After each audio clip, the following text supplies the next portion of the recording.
अल्हम्दुलिल्लाहि रब्बिल आलमीन वस्सलातु वस्सलामु अला सय्यिदिल अंबियाइ वल मुरसलीन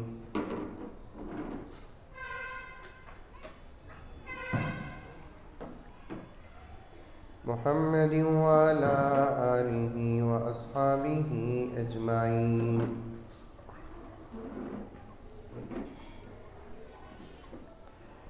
अम्मा बअदु फ़अऊज़ु बिल्लाहि मिनश शैतानिर रजीम। बिस्मिल्लाहिर रहमानिर रहीम।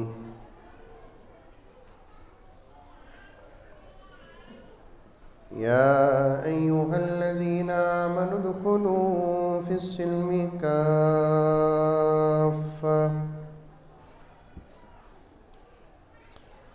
वला तत्तबिऊ ख़ुतुवातिश शैतान इन्नहु लकुम अदुव्वुम मुबीन। वक़ाल तआला फ़ी मक़ामिन आख़र कुन्तुम ख़ैरा उम्मतिन उख़रिजत लिन्नासि तअमुरूना बिल मअरूफ़ि व तन्हौना अनिल मुनकर व तु'मिनूना बिल्लाह।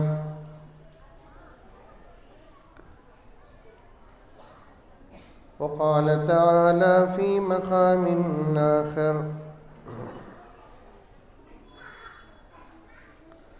वज़रू ज़ाहिरल इस्मि व बातिनह सदक़ल्लाहु मौलानल अज़ीम। अल्लाहुम्मा सल्लि अला सय्यिदिना नबीना मौलाना मुहम्मद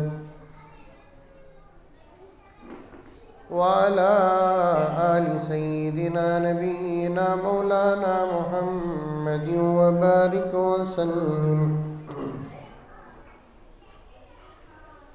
अल्लाहुम्मा सल्लि अला मुहम्मदिन बिअददि औराक़िल अशजार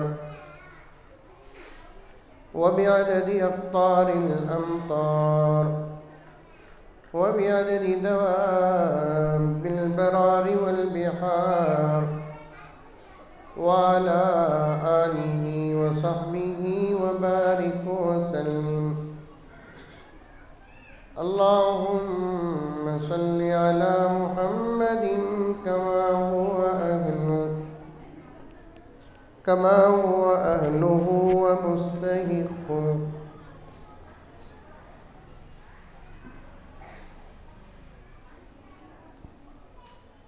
मुअज़्ज़ज़ मुख़्तसर सामीन किराम,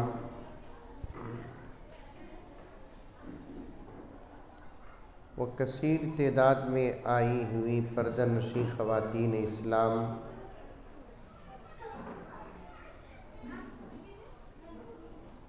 पूरी मोहब्बत के साथ, शौक़ के साथ, उल्फत के साथ, प्यार के साथ, अदब के साथ, एहतराम के साथ, इखलास के साथ दिल की गहराई से एक मरतबा दरूद शरीफ पढ़ लें।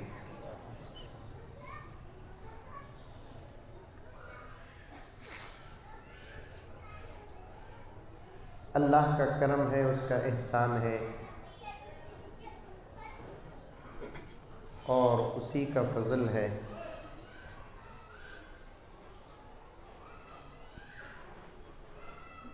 तारीख़ी और मशहूर शहर बीजापुर के लिए अल्हम्दुलिल्लाह मैं नया नहीं और ये शहर भी मेरे लिए नया नहीं। करीब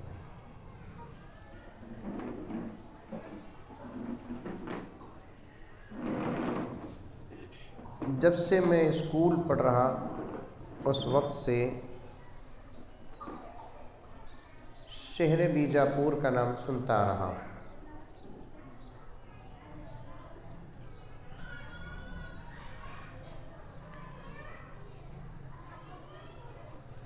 जितनी मर्तबा मैं शहर बीजापुर हाजिर हुआ, दीन ही की निस्बत से हासिल हुआ। एक मर्तबा मेरे वालिद मोहतरम की सरपरस्ती में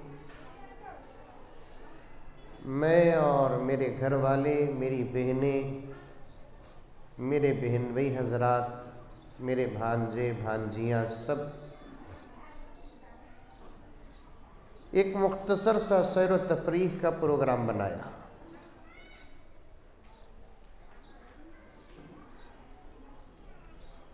प्रोग्राम की तरतीब में शहर बीजापुर भी दाखिल था।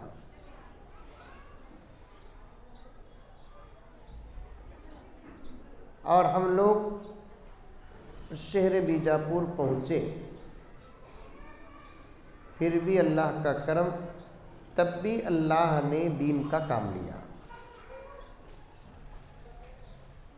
मेरे निहायत दोस्त फराज बैठे हुए हैं, जानते हैं, और आप हजरात भी जानते हैं कि जैसे ही मालूम हुआ कि वालिद साहब ज़करिया साहब तशरीफ़ लाए हैं और मैं आया हूँ, यहाँ के कुछ हजरात ने फौरी तौर पर दिन में सैर व तफरीह का और रात में एक इस्लाही प्रोग्राम का इंतज़ाम फरमा दिया।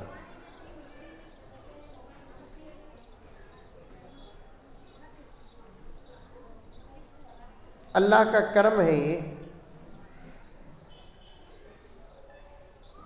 मैं ये इसलिए अर्ज़ किया, एक मोमिन मुसलमान का दूसरे मोमिन मुसलमान से मुलाकात को भी अल्लाह तबारक व तआला ने नसीहत और खैर खाही रख दिया। हज़रात सहाबा, कौन? हज़रात सहाबा। बीजापुर की मेरी माएँ, वक्त कम है, मेरे लिए उन्वानात ज़्यादा है, वक्त को ज़ाय किए बग़ैर आप हजरात भी इत्मीनान के साथ सुने कि हज़रात सहाबा। सहाबा बोले तो कौन?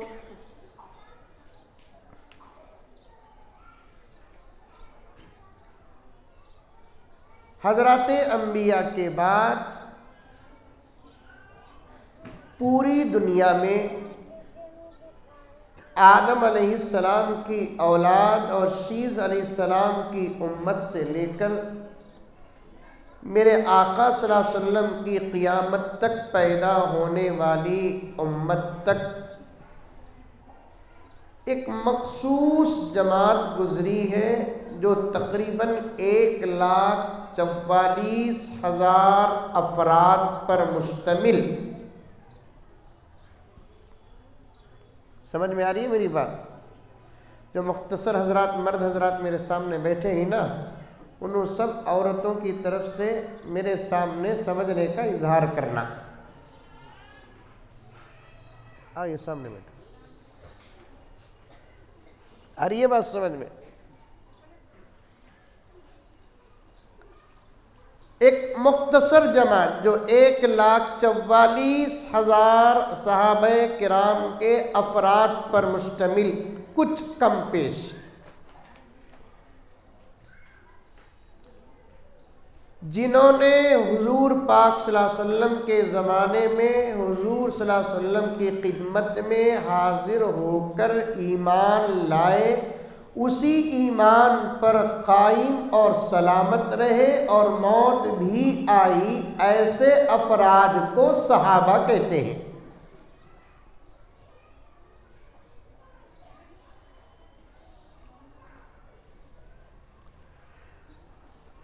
जिस कौम की जीनत इल्म है, जिस कौम की पहचान इल्म है, आज वही कौम इस वक्त मर्द हो या औरतें जिहालत के गड्ढे में पड़े हुए हैं।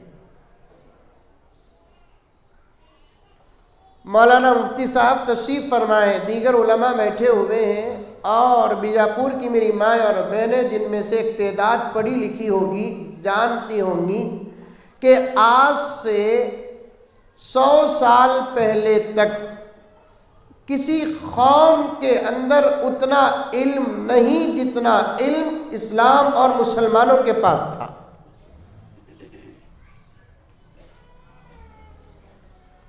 दीन का इल्म भी मुसलमानों के पास, तो दुनिया का इल्म भी मुसलमानों के पास।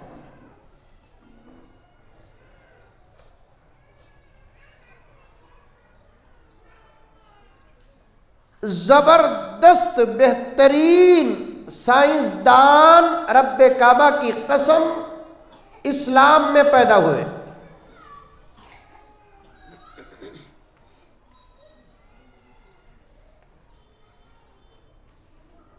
जबरदस्त और बेहतरीन डॉक्टर्स इस्लाम में पैदा हुए।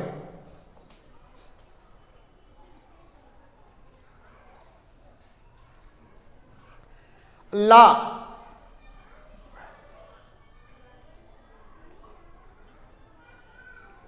300 साल पहले तक कोई मुस्तकिल शोबा नहीं था।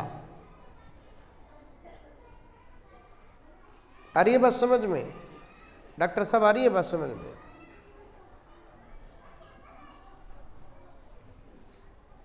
ला है ना, लायरी बोलते हैं, कोर्टों में जाकर लड़ने का, जो मुवक्किल की तरफ से वकील जो लड़ता है, क्लाइंट की तरफ से जो काले काले कोटा पहनकर जो लड़ते नहीं, उसे यहाँ क्या बोलते? बीजापुर में वकील बोलते, लायर बोलते।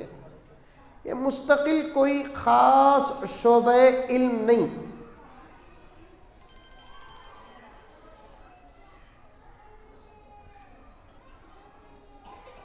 लेकिन जब इस इल्म को एक इल्म बनाया गया तो रब्बे काबा की कसम इसके माहिरीन जो थे वो मुसलमान थे।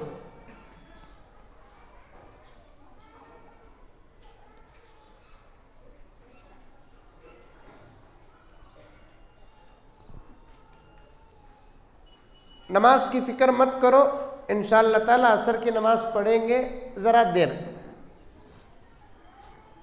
अब ये सामने जो मर्द हजरात बैठे हुए हैं, अगर उनको वक्त पर नमाज पढ़ना है तो हो जा सकते हैं, क्योंकि आपके लिए जमात ज़रूरी है। इस वक्त औरतों के साथ मैं भी ऑफर में दाखिल हूँ।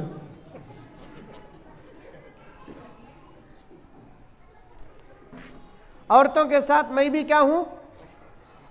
ऑफर में दाखिल। औरतों के साथ मैं भी ऑफर में दाखिल हूँ बोले तो मेरे ऊपर डाउट करो नको।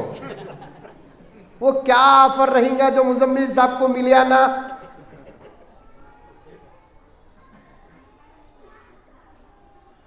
वो ऑफर क्या है? जैसे औरतों के लिए जमाअत जरूरी नहीं, वैसे मुसाफिर के लिए भी जमाअत जरूरी नहीं। इस ऑफर में इस वक्त बीजापुर की माँ और बहनों के साथ मैं भी शरीक हूं। एक आधा घंटा लेट हमें नमाज पढ़े तो भी कोई हर्ज नहीं।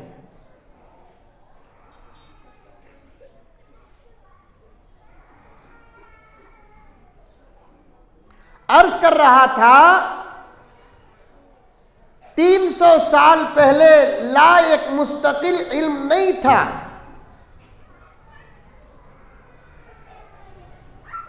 और अगर मुझसे साफ साफ पूछेंगे तो मैं साफ साफ डंके की चोट में यही कहूंगा, आज भी ला एक मुस्तकिल इल्म नहीं है। मौलाना आप मेरे खास दोस्तों में से हैं, बल्कि आपके दोस्तों में से मैं हूं, मेरी इस्लाह फरमा दे। सिटी कोर्ट से लेकर सुप्रीम कोर्ट तक जितने फैसले होते हैं वो तमाम फैसले साबिक फैसलों पर क़ियास करते हुए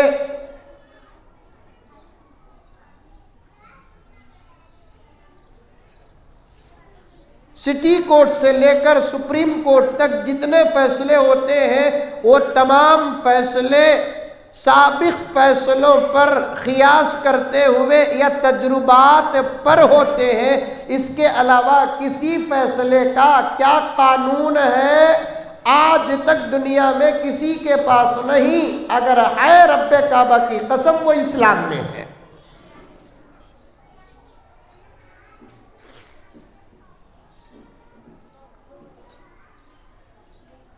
वरना तो बास फैसले दलीलों के बुनियाद पर नहीं होते, पैसों की बुनियाद पर होते हैं। औरतें परेशान होंगी, ये बातें कहीं को हजरत बोल रही बोलकर, इंशाल्लाह चलते चलते समझ में आ जाएगी।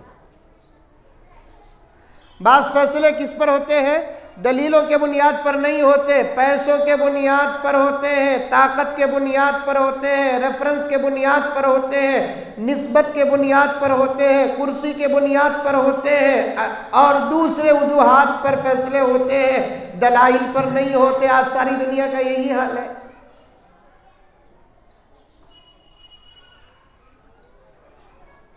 एक चोर चोरी कर को अटक गया, पुलिस आई, पकड़ ली, चलेगी।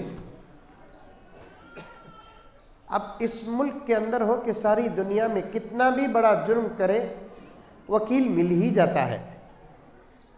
मिलता नहीं मिलता? अरे मुंडी तो भी हलाओ भाई, मिलता नहीं मिलता? कितना भी बड़ा जुर्म करे मौलाना, उसकी वकालत के लिए वकील मिल ही जाता है। अब चोर वकील तय किया, केस आगे बढ़ा, वकील साहब एक कॉपी बनाए, उसमें दलाइल जमा किए और हर सफ़े के बीच में 500 की नोट रखे, फिर और एक सफ़े में 500 की नोट, और एक सफ़े में 500 की नोट, और एक सफ़े में 500 की नोट, 500 की नोट कॉपी में रखकर फाइल बनाकर जज साहब के पास पेश किए। पेश करते करते बोले कि योर ऑनर, मेरा क्लाइंट बेकसूर है, इसके मजबूत दलाइल मुलाहिजा हो।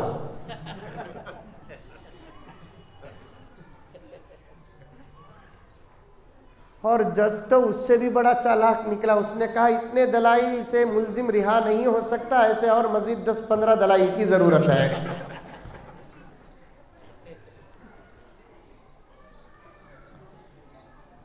मेरी माए, मेरी बहनें, मैं और आप पूरी जिंदगी खाना छोड़कर, पीना छोड़कर, सोना छोड़कर, हर हमारा अपना जाती काम छोड़कर अल्लाह और अल्लाह के रसूल के शुक्र अदा करने में लग जाए। मेरी इज्जत, अल्लाह की इज्जत और उसकी जलालत की कसम खाकर कहता हूं, ऐसी 1000 जिंदगियां भी मिले, जिंदगियां खत्म हो जाएगी, अल्लाह का शुक्र अदा नहीं होगा इस बात पर कि अल्लाह ने इस इंसानी समंदर में हमको जो दीन के अता फरमाया, इससे बेहतर दीन सारी दुनिया के अंदर कोई और नहीं।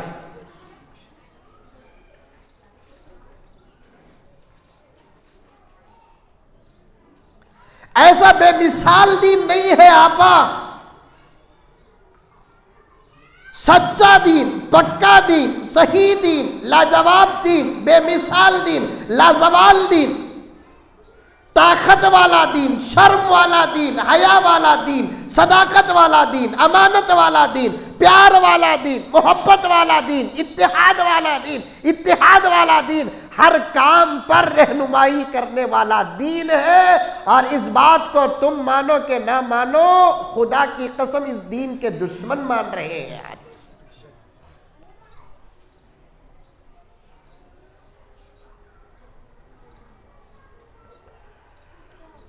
वैसे तो हर चीज अल्लाह के फजल से मिलती है। किसके फजल से मिलती है? अल्लाह के फजल से मिलती है हर चीज। खुदा के फजल के बगैर तो एक दाना भी मिलता नहीं। अगर अल्लाह का फजल ना हो तो एक सांस ले नहीं सकते, एक सांस छोड़ नहीं सकते।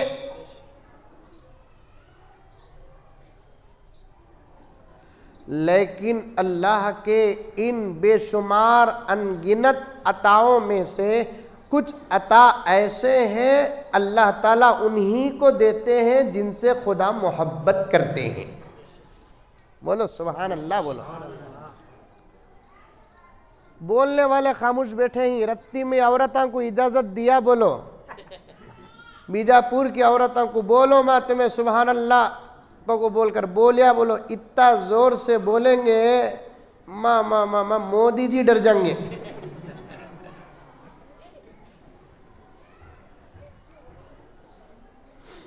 औरतें भी जब अच्छी बात, अच्छा जुमला, प्यारा जुमला, मुआफिक जुमला, मुताबिक जुमला आ जाए, आहिस्ता से सुभान अल्लाह कह दे। हर चीज अल्लाह की फजल। कुछ अल्लाह के फजल ऐसे हैं, अल्लाह उन्हीं को देते हैं जिनसे खुदा मोहब्बत करते हैं, वरना नहीं देते। उनमें से एक ईमान है। एक और एक भी बताता चलूं ताकि आज के इस नशिस्त और मजलिस के मुताबिक हो जाए। बहुत प्यारी बात है। एक फजल तो वो है जो अल्लाह तबारक व तआला ने हमें अता किया। इस बात की दलील है कि अल्लाह हमसे प्यार और मोहब्बत करते हैं, और उस फजल का नाम है ईमान। मेरी आपा थोड़ी देर के लिए सोच, पर्दे में तेरा ये भाई, पर्दे में तेरा ये बेटा, पर्दे में तेरा ये मामा, पर्दे में तेरा ये चाचा, खुदा की कसम हाथ जोड़कर बड़े दर्द के साथ कहता है कि थोड़ी देर के लिए मेरी माएँ और बहनें सोचो, अगर ये दीन ना होता तो आज हमारी हालत क्या होती मालूम? हमारे अपने हाथों से तराशे हुए पत्थरों को हम खुदा समझ बैठते।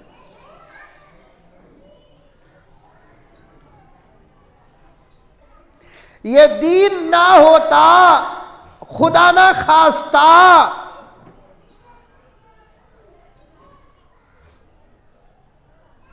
तो फिर इस वक्त हाल क्या होता?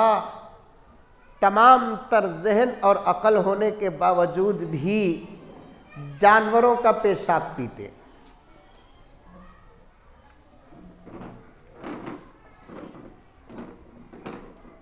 ये दीन ना होता, दुनिया के कुछ लम्हात बेहतर गुजर भी जाए, मरने से पहले से लेकर खबर तक, और खबर से लेकर हशर तक, और हशर से लेकर अबदी जिंदगी हमारा क्या होता?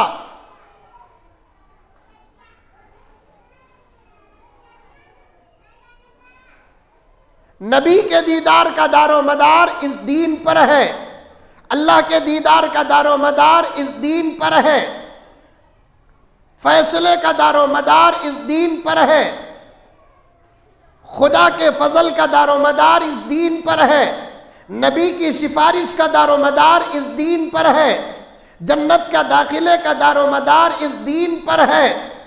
अगर ये दीन न होता, कैसी बड़ी बड़ी नेमतों से हम महरूम हो जाते।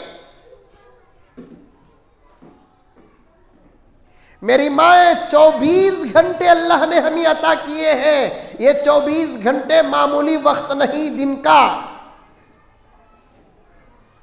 आधा घंटा अल्लाह की नेमतों को याद करना ईमान के मजबूत होने का बेहतरीन जरिया। पाकिस्तान में एक बहुत बड़े बुजुर्ग का इंतकाल हुआ, हजरत मौलाना हकीम अख्तर साहब रहमतुल्लाहि अलैह।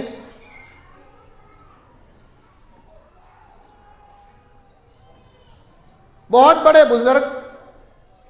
हजरत फरमाते हैं 24 घंटे में 15 मिनट या आधा घंटा अल्लाह तबारक व तआला के नेमतों के तसव्वुर में गर्क हो जाना, अल्लाह की नेमतों को सामने रखना कि अल्लाह ने हमें कैसी कैसी नेमतें अता की है, अल्लाह की नेमतों का मुहासबा करना। हजरत रहमतुल्लाहि अलैह फरमाते हैं इसके 2 फायदे हैं। एक फायदा ये है कि अल्लाह जिस बंदे को जो नेमत देता है उस नेमत पर गौर व फिक्र करोगे तो शुक्र पैदा होगा। और उलमा का इस बात पर इत्तेफाक है, औलिया का इस बात पर इत्तेफाक है, असफिया का इस बात पर इत्तेफाक है, सूफिया व शुयूख का इस बात पर इत्तेफाक है, अल्लाह की किसी नेमत का शुक्र बंदा एक लफ्ज से अदा करता है, लकल हम्दु व लकल शुक्र, खुदा की कसम पूरी जिंदगी कभी अल्लाह ताला उस बंदे से वो नेमत छीनते नहीं। आ रही है बात समझ में? अरे आ रही है नहीं आ रही है? हालांकि अल्लाह की नेमत के मुकाबले में हमारा शुक्र कोई बड़ा अमल नहीं, लेकिन बंदे का ये छोटा सा जुमला लकल हम्दु व लकल शुक्र, इससे शुक्र अदा होता है।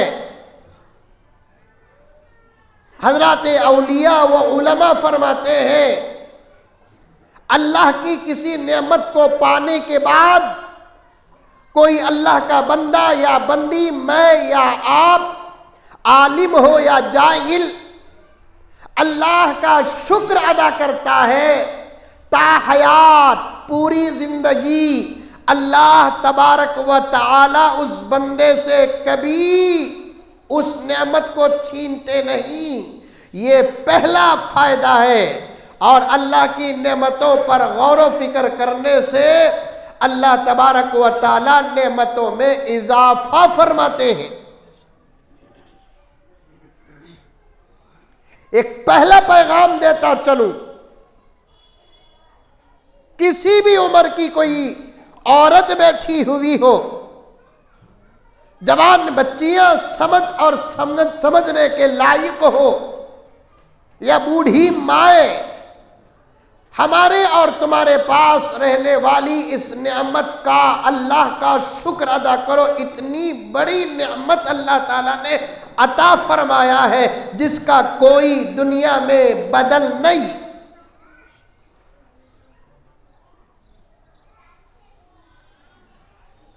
ये है, कुरान है हमारे पास, ये है हमारी अपनी जिंदगी गुजारने का तरीका, निसाबो सिलेबस है। इस ईमान के बदले में हमें बुरखा मिला, इस ईमान के बदले हमें हया मिली, इस ईमान के बदले हमें शर्म के अहकामात मिले। मेरे अल्फाज बड़े सादे सीधे और समझने के लायक, और समझो मेरी माएँ और बहनें, मैं ज्यादा दकीक उर्दू पेश करता ही नहीं, बल्कि मेरी तो इस वक्त हालत ऐसी है, मौलाना शकील साहब भी तशरीफ लाए हैं, लोगों को समझाने के वास्ते मैं उर्दू बिगाड़ को मेरी उर्दू बिगड़गी। शायद पूरे हिंदुस्तान में, चलो हिंदुस्तान की क्या जरूरत है, कर्नाटक, तेलंगाना, आंध्रा, तमिलनाडु में मेरे अब्बा हुजूर के बाद मेरे से ज्यादा मोटी उर्दू बोलने वाला दूसरा कोई मौलवी नहीं है। एक मर्तबा अब्बा जान तकरीर में बोले, मेरी उर्दू नहीं समझे तो जहरीत पीना सोरे।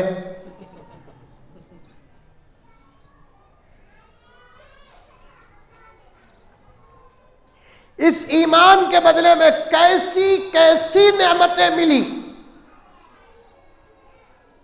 आप देखो, समझो मेरी माँ, इसी वक्त बैठकर एक ताइराना अकली नजर, एक ताइराना फिरासत वाली निगाह, बैठे बैठे आप सारी दुनिया पर गौर व फिक्र करो। दुनिया की किसी कौम की औरत बुर्का पहनती है?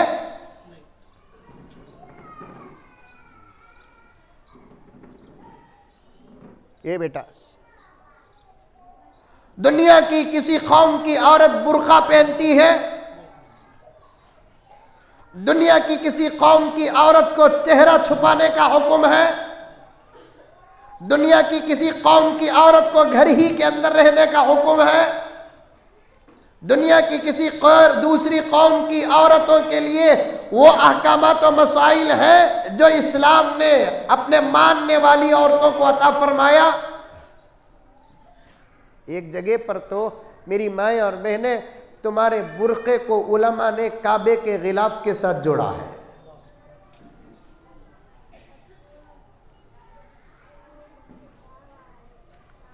मेरी माएँ, मेरी बहनें, मेरी बच्चियां, तुम्हारे बुर्के को उलमा ने काबे के गिलाफ के साथ जोड़ा है।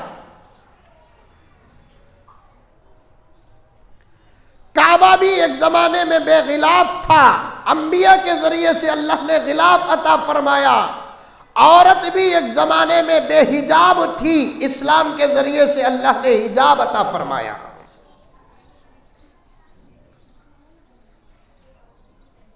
नहीं पीता भी पानी, बैठ जाओ आप।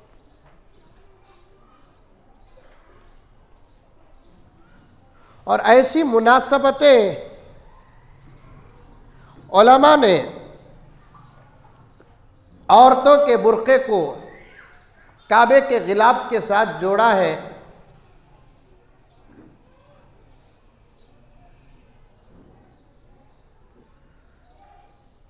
अगर आप लोग समझती हैं तो मैं समझाने के लिए तैयार हूं।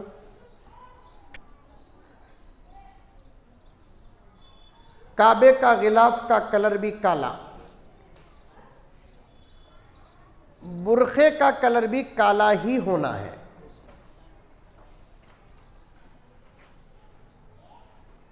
बीजापुर के बुर्खों का कलर क्या है वो आप हजरात जानते हैं, काला छे की। अब तो बुर्खे भी ऐसे फैशन के आगे ही, वो बुर्खे के वास्ते और एक बुर्का होना, वो बुर्खों में चमकी पुरनी का काम, कटवर्क का काम। कटवर्क बोले तो समझते कि यहाँ काम नहीं समझते बोले तो मेरे पास एक तर्जुमा है, दरवाजे दरीचे छोटे छोटे। और एक बुर्के का नाम है, एक मर्तबा लेने के लिए मैं और मेरी घरवाली गई तो दुकान में रहने वाली एक बच्ची ने पूछा कितने पीस का होना, 3 पीस का कि 5 पीस का। मैं बोले आप बुर्का दे रही कफन दे रही।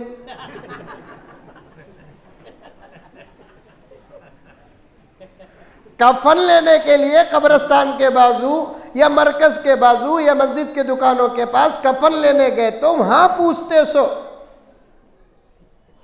मर्द की औरत, इसलिए कि मर्द को 3 पीस का कफन होना चाहिए, ये सुन्नत वाला कफन है। औरतों को 5 पीस का कफन होना चाहिए, ये सुन्नत वाला कफन है।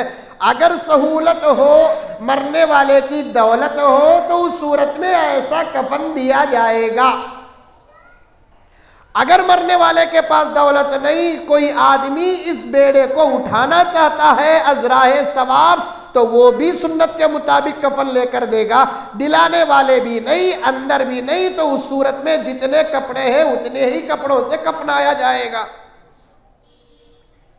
लेकिन कफन के जो पीसेस होते हैं, तादाद होती है 3 और 5 के, जो ये तो कफन के लिए है। मैंने बच्ची से पूछा कि कफन देना है कि बुर्का देना है। नहीं हजरत, वो 5 पीस का बुर्का है, 3 पीस का। मैं बोला मंजर तो आप लोग जानते हैं, मैं तो माहौल का CAD,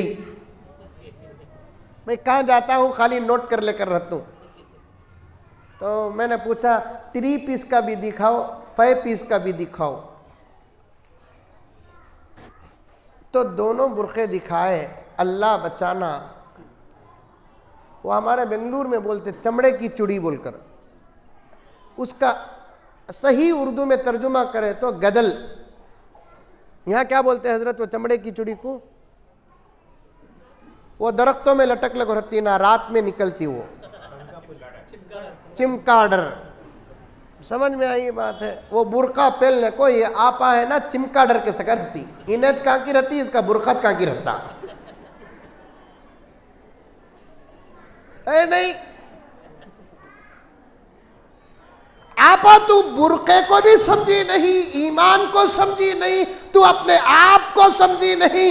मौलाना शकील साहब दामद बरकातुहुम के हवाले से कहना चाहता हूं, बहुत अहम बात है मौलाना।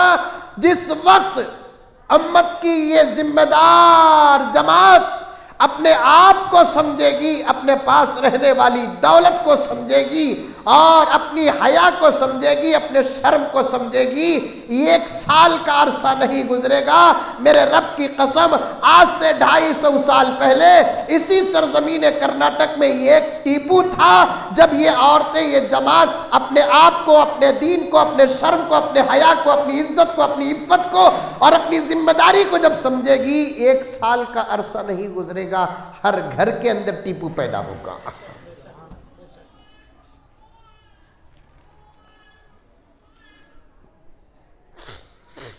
हर घर के अंदर टीपू पैदा होगा। ये मुफस्सिरीन, ये मुहद्दिसीन, ये मुजाहिदीन, ये शुहदा, ये औलिया, ये गौस, ये खुतुब, ये अब्दाल, ये औलिया, मेरी माएँ, इनको भेजने के लिए अल्लाह ने तुम्हारी जिंदगियों का इंतखाब किया है।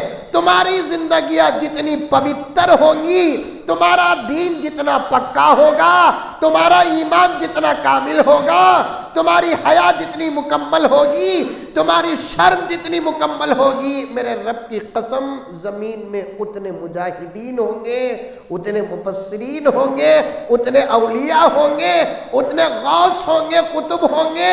मैं एक बात अर्ज करना चाहता हूँ, मुझे उम्मीद है इस्लाम में पर्दा न होता तो ये सामने का पर्दा हटा देता, इस्लाम में पर्दा न होता तो सामने का पर्दा हटा देता, क्योंकि तवज्जो के लिए इसका होना जरूरी है। मेरी माएँ और जवान बच्चियां, कॉलेज में पढ़ने वाली, खुसूसन मैं तुमसे बात करने के लिए आया हूँ।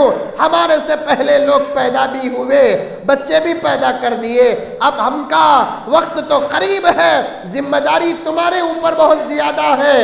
एक दौर वो था, शादी के बाद अच्छी औलाद का ख्याल करना तो दूर की बात, बच्ची बालिग होते की नीकी, जब अपनी जिम्मेदारी को समझ जाती, अपने वजूद को समझ जाती, शादी हो या ना हो, उसी वक्त से ये दुआ करती कि ऐ अल्लाह एक अच्छे रिश्ते का इंतखाब कर, रिश्ते के बाद जब तू औलाद दे तो औलाद ऐसी अता कर, ऐसी अता कर, ऐसी अता कर, इस किस्म की दुआएं करते थे।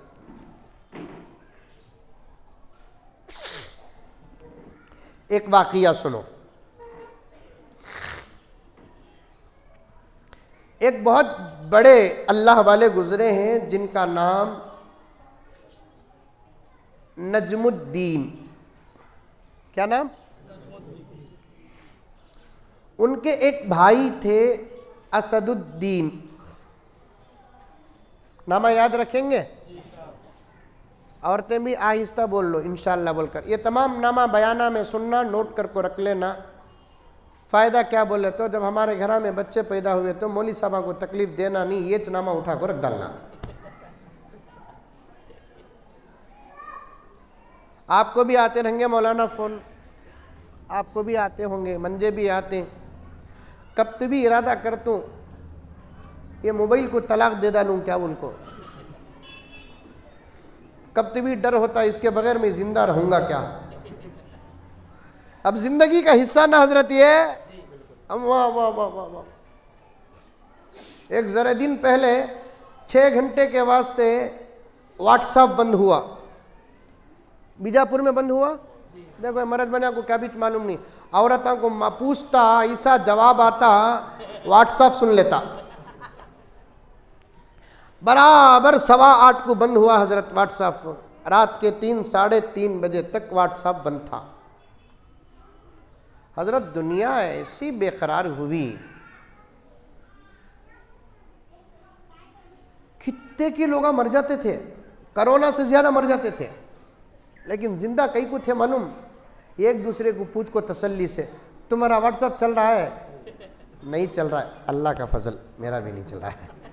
ये तसल्ली से जिंदा थे हजरत। मर्द बने, औरतां, बैका, जवान, छोकरियां सब, मेरा चल रहा बा, तुम्हारा क्या की प्रॉब्लम बोलकर कौन तो भी बोलता या बोलती, कम से कम हार्ट अटैक आता।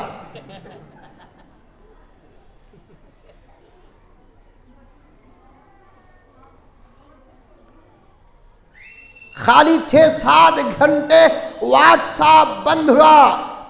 सारी दुनिया बेकरार होने दो, ईसाई बेकरार होने दो, यहूदी बेकरार होने दो, हिंदुइज्म बेकरार होने दो, ब्राह्मण बेकरार होने दो, सिख बिरादरी बेकरार होने दो। मुसलमानों, बीजापुर की माएँ और बहनें, चूंकि बात तुमसे करने के लिए आया हूँ, बात के अय्याम में तो कई ऐसे जुमले आ गए, वो जुमले तुम्हारे सामने नकल कर रहा हूँ। 6-7 घंटे व्हाट्सएप बंद हुआ तो तुम इतनी बेकरार हो गई, कभी तुमने सोचा कि तुम्हारे घर का कुरान कितने दिनों से बंद पड़ा है?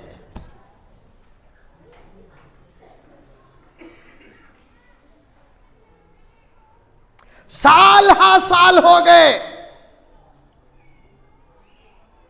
कुरान खुलकर, कुरान पाक को उठाकर, कुरान पाक को पढ़कर कसीर तादाद में उम्मत का सरमाया आया है। अगर आज मैं एक एक को पूछूं आज किसने यासीन पढ़ा, नतीजा क्या निकलेगा? कल मगरिब के बाद किसने सूरह वाक़िया पढ़ा, नतीजा क्या निकलेगा? गुजरे हुए जुमा को सूरह कहफ किस माँ ने पढ़ी, नतीजा क्या निकलेगा? एक महीने का अरसा हुआ, कितने कुरान खत्म हुए, नतीजा क्या निकलेगा? बालिग होकर कुरान सीखकर जितने साल गुजरे उन सालों का हिसाब लगाकर आप जरा मुहासबा करो कि मैं अपनी जिंदगी में कितने कुरान पाक खत्म की।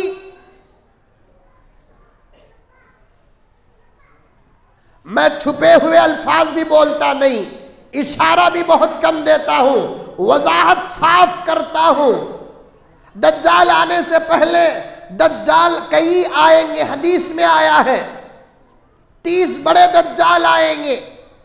और इस वक्त दुनिया के अंदर जहां तक इस आजिज की तहकीक है, इंसानी शक्ल में 10-12 दज्जाल तो बराबर पैदा हो चुके हैं। और अल्लाह तबारक व तआला बड़े दज्जाल के मकरो फरेब और उसके शर और उसके फितने से बचने के लिए एक अजीम सूरत नाजिल की, और उस सूरत का नाम है सूरतुल कहफ। आका ने फरमाया जुमे के रात को हो या जुमे के दिन, जुमे से पहले हो या जुमे के बाद, मुख्तलिफ रिवायात इजाजत पर महमूल करते हुए अर्ज कर रहा हूं, मेरे आका सादिक व मज़दूक जिसका एक जुमला भी आज तक दुनिया गलत साबित न कर सकी, मेरे आका के जुबान मुबारक से जो भी निकला वो सच हुआ, सच हो रहा है, सच होकर रहेगा। मेरे आका ने फरमाया मेरा गुलाम जब जुमे के दिन, जुमे की रात को हो या जुमे के दिन, फजर के बाद हो या फजर से पहले, जुमे की नमाज के बाद हो या जुमे की नमाज से पहले, जुमे के दिन मगरिब से पहले पहले मेरी उम्मत का मर्द हो कि औरत अगर सूरतुल कहफ पढ़ता है उसकी जिंदगी में दज्जालों का अमीर बड़ा दज्जाल भी आ जाए, सूरह कहफ की तिलावत की बरकत से अल्लाह ताला पढ़ने वाले के ईमान की हिफाजत फरमाते हैं।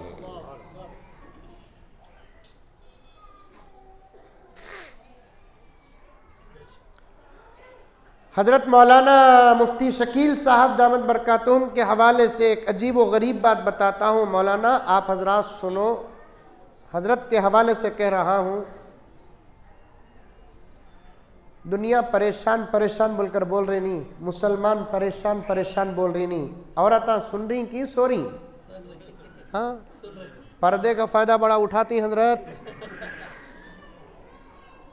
एक जगह जलसे को गया, इतना बड़ा पंडाल गिंडाल था, सब कुछ था, बयान कर डाल को बाहर निकलिया, औरतों को माइक में मुंतजिमिन बोले हजरत ज़रा बाहर जा रहे हैं। हजरत जाने के बाद सब बाहर निकलो को बोल को 2 घंटे तकरीर करे हजरत। बाहर निकल को कार में बैठे तो इत्तेफाक से कार की टायर पंचर थी, मैं कार में बैठ गया। मैं बोले औरतों को तो भी कम से कम भेजो भी बोल को, मैं समझ को हूँ 500-600 हज़ार आको ही को बोल को, मुझे बोल को भी बुलाए सो वो हजरत 1000 आको ही बोल को। निकलते वक्त देखे तो 25-30 ही।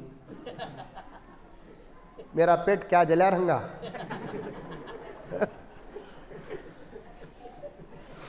बड़ा फायदा उठाते हैं हजरत। आज सारी दुनिया में मुसलमान कहता है नहीं भाई, सारी दुनिया परेशान है भाई, मुसलमान परेशान ही भाई, हिंदुस्तान में भी मुसलमान बहुत परेशान है भाई। मैं इन जुमलों को ज़्यादा हजम नहीं करता, मैं इन जुमलों को ज़्यादा हजम नहीं करता। है मुसलमान परेशान, आउट ऑफ इंडिया के मुसलमान भी परेशान हैं, इन इंडिया मुसलमान भी परेशान हैं। कौन परेशान ही मालूम? जो आमाल से दूर है उन्हें परेशान ही सो, जिनकी जिंदगी में अमल है, मेरे रब की कसम 1% भी परेशान नहीं है। नहीं, तेरे आमाल से है तेरा परेशान होना।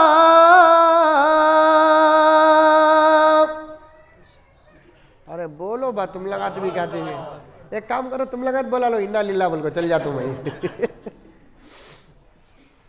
शेर शायरी औरतों को शौक है कि नहीं है यहाँ पर? ये खाली गाने की। शायर क्या बोल रहा है देखो। आयत की तफसीर है ज़हरल फसादु फिल बर्रि वल बहर वमा असाबकुम मिन मुसीबतिन। इन आयतों की तफसीर को शायर ने अशार में ढाला है। तेरे आमाल से है तेरे आमाल से है तेरा परेशान होना, वरना मुश्किल नहीं, वरना मुश्किल नहीं, मुश्किल का आसान होना। मुश्किल को भी खुदा ने पैदा किया है। जब वो मुश्किल मोहम्मद के गुलामों के पास आती है, आमाल के सामने सर झुका देती है। वो मुश्किल मोहम्मद के गुलामों के पास जब आती है, नमाजों से डर के भाग जाती है। वो मुश्किल जब मोहम्मद के गुलामों के पास आती है, सदाकत से डर के भाग जाती है। मुश्किल का काम आना ही है। सांप का काम डसना, बिच्छू का काम काटना, मुश्किल का काम परेशान करना।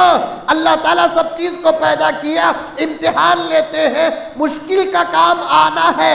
यह मुश्किलें अंबिया के पास आई, कामयाब नहीं हुई। यह मुश्किलें सहाबा के पास आई, कामयाब नहीं हुई। यह मुश्किलें औलिया के पास आई, कामयाब नहीं हुई। यह मुश्किलें सुमैया के पास आई, कामयाब नहीं हुई। यह मुश्किलें हजरत जर्रार की बहन के पास आई, कामयाब नहीं हुई। क्यों? इसलिए कि मुश्किल न पहले न अब न आइंदा कभी कामयाब उन लोगों के सामने नहीं होती जिनकी जिंदगी में अमल होता है।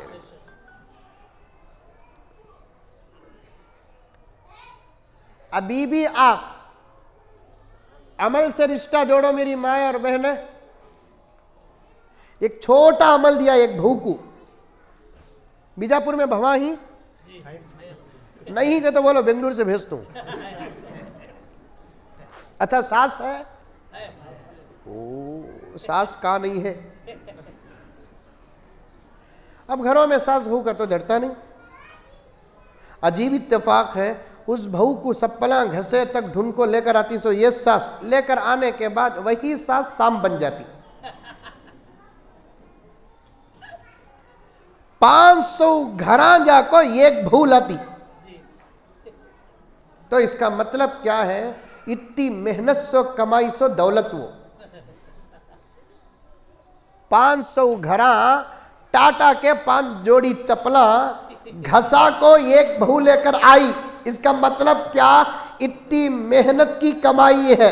आपको 15 दिन नहीं गुजरते उसी बहू के साथ सास की दुश्मनी, उसी सास के साथ बहू की दुश्मनी।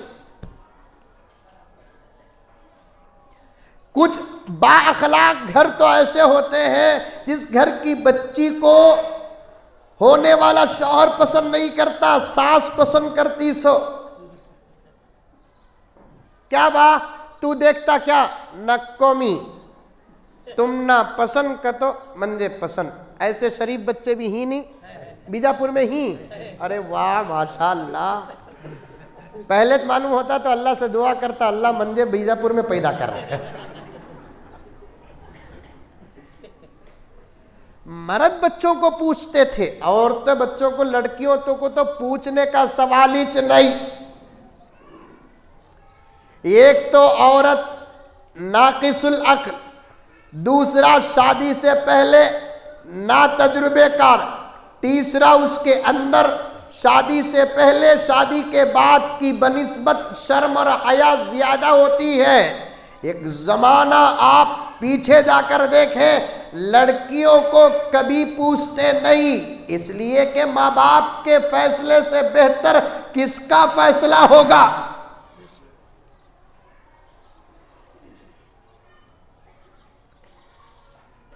अभी पैदा नहीं हुई उस वक्त से लेकर माँ बाप अच्छे डॉक्टर का इंतजाम करते हैं। क्यों? इसलिए कि हमारे होने वाली औलाद के लिए हर चीज अच्छी हो। डॉक्टर से लेकर ईद के कपड़े तक माँ बाप का फैसला बेहतर नहीं बेहतरीन रहा, काम नहीं कामयाब रहा। शादी का ऐन मौका लगे हाथ, मुझे दिए हुए उन्वानों में से तरतीब को छोड़कर एक बात, अगर यहां जवान बच्चियां, मेरी बहनें, मेरी भांजियां, मेरी भतीजियां बैठी हैं, बड़ी मोहब्बत के साथ कहना चाहता हूं कि तुम्हारे अंदर वो ताकत नहीं तुम जिंदगी भर के शरीके हयात का इंतखाब कर सको।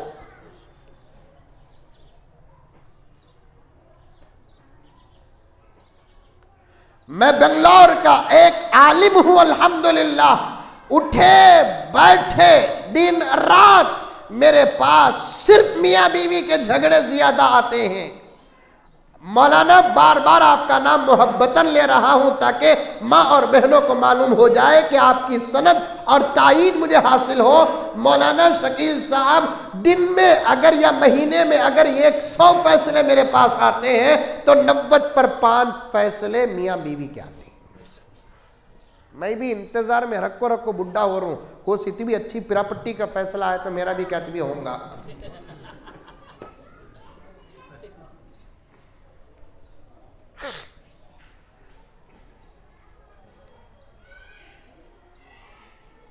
नव्वद पर 5 फैसले, ला हौल वला कुव्वता इल्ला बिल्लाह।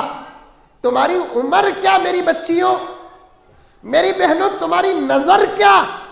तुम इतना बड़ा फैसला लेते हो। चप्पल के दुकान में जाकर 10-15 चप्पल दुकान वाला रखता है, समझ में नहीं आता तो बच्ची बाप को या माँ को बोलती तुम्हें बोलो कौन सा अच्छा है, बोलते नहीं बोलते? क्या तुम्हारी जिंदगी का शरीके हयात चप्पल से भी गिरा हो गया कि चप्पल का इंतखाब करने की तुम्हारे पास ताकत नहीं, तुम शरीके हयात का इंतखाब कर रही हो।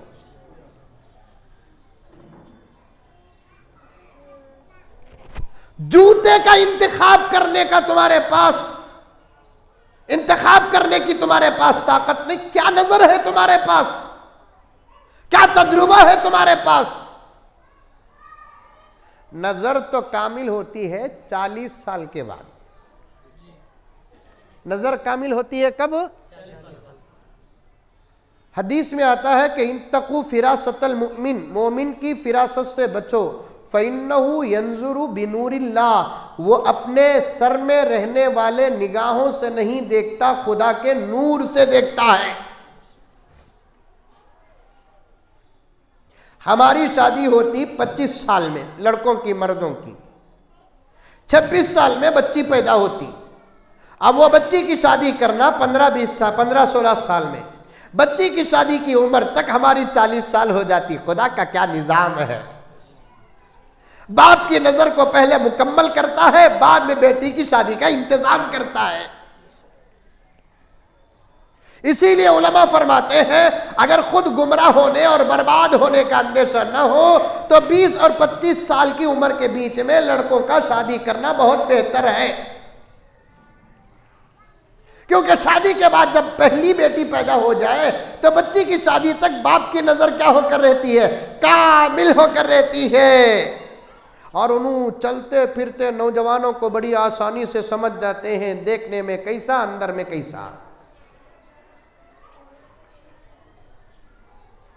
आज हमारी कौम की बच्चियां अपनी जिंदगी का अहम फैसला अपनी तरफ से कर रही है। ये कोई मामूली वक्तिया फैसला नहीं मेरी बच्ची, मेरी बहन, कोई 1 घंटे 2 घंटे का फैसला नहीं, ये पूरी जिंदगी का फैसला है। अगर ये लफ्ज कहूंगा तो इंशाअल्लाह ताला मौलाना मेरी तायीद करेंगे, ये जिंदगी भर का फैसला नहीं, हमेशा हमेशा का फैसला है। क्योंकि शादी जब होती है ना, इसकी वैलिडिटी नहीं होती। वैलिडिटी होती क्या बीजापुर में?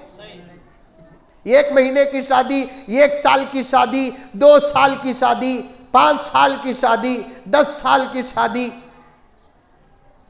हमारे एक उस्ताद गुजरे हैं मौलाना लुत्फुल्लाह साहब मजहर रशादी रहमतुल्लाहि अलैह, उन्होंने एक लतीफ़ा बोलते थे, 70 साल के बूढ़े मियाँ एक मरतबा अपनी शादी का रुक्का उठा को गौर से पढ़ लगो थे। कहते बूढ़ी आकर पूछी, कहते क्या जी ये शादी का रुक्का उठा को इतने गौर से देख रही ना, कहते इसकी वैलिडिटी कब तक है देख रू से।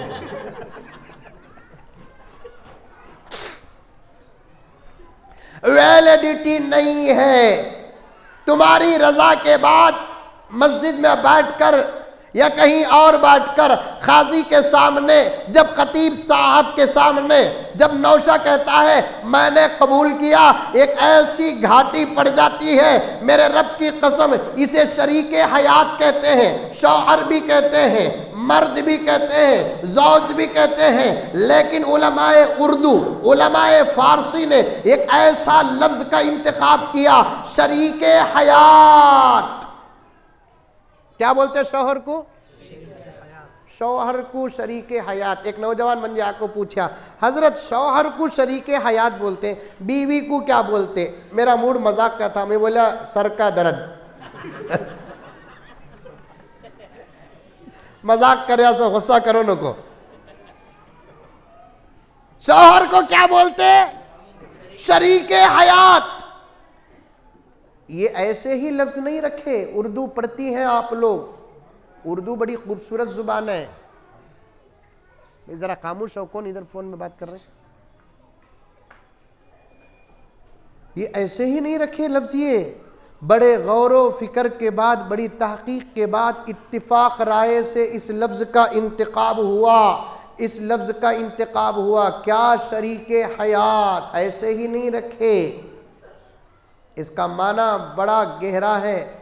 मियाँ बीवी की ज़िंदगी जब तक हयात रहेगी ये बराबर शरीक रहेंगे। दुनिया में हयात तो शरीक, मर जाता है तो शरीक नहीं। हशर के मैदान में तो वो अदालत और फैसले का वक्त है, वो शरीक नहीं। जन्नत में हयात है तो वहाँ भी शरीक।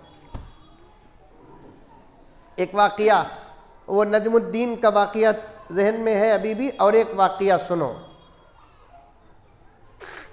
एक मरतबा अम्मा आयशा रज़ी अल्लाह ताला अन्हा, हज़रत फ़ातिमा रज़ी अल्लाह ताला अन्हा दोनों मिलकर आपस में बात करते हुए बैठे थे।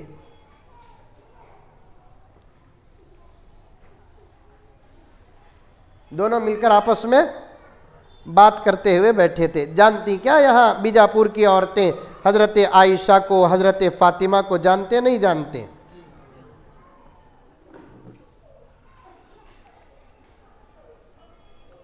दुनिया की बेहतरीन औरतों में से ये 2 औरतें हैं। फातिमा के बारे में कुछ अशार सुन ले। फिदा है जिस पे खुल्द भी ऐसी है फातिमा,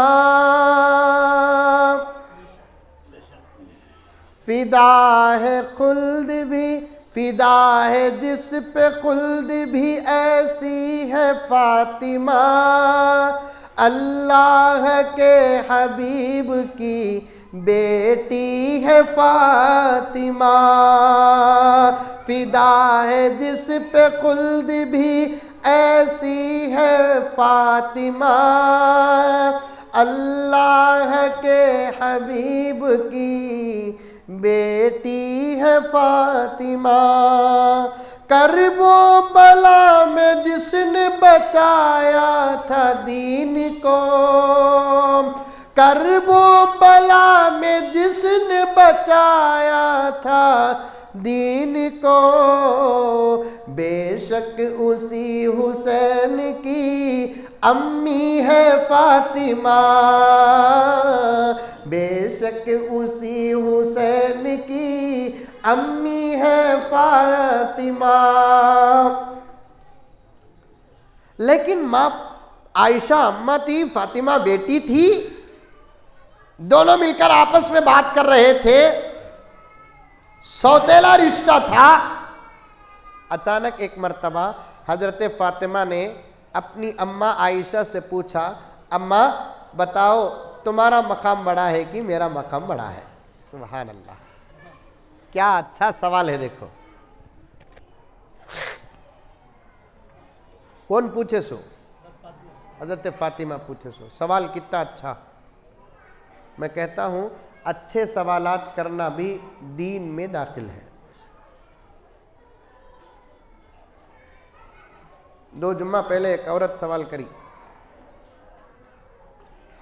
हजरत हमारे अब्बा की तबीयत बराबर नहीं थी, एक बकरा सदका देना बोल को इरादा करे हमें। अब वो सदका देना का तो बकरे को भी अब्बा को लगाना क्या हजरत? मैं बोला बकरा बड़ा है कि छोटा है पूछा? नहीं हजरत अच्छा मोटा ताज़ा बड़ा है। ऐसे बकरे को जाको अगर तुम्हें बावा को लगाए, बावा की तरफ से बकरा सदका नहीं होगा, बकरे की तरफ से बावा सदका हो जाएगा।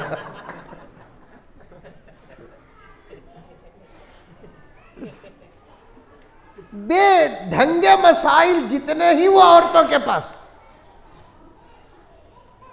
एक औरत फोन करके पूछ रही है, हजरत हमारे शौहर कोरोना में चले गए थे, अल्लाह का फजल बचको आ गए, हमें बकरा देना बोलकर ही हजरत थे। अब वो बकरा शौहर के ऊपर से उतारना क्या हजरत? मैं बोला बकरा कितने किलो का है माँ? एक 25 किलो का रंगा हजरत। 25 किलो का बकरा कैसा उतारेंगे? एक काम करो, तुम्हारे शौहर कुछ बोलो, एक मरतबा चढ़को उतर जाओ बोलो।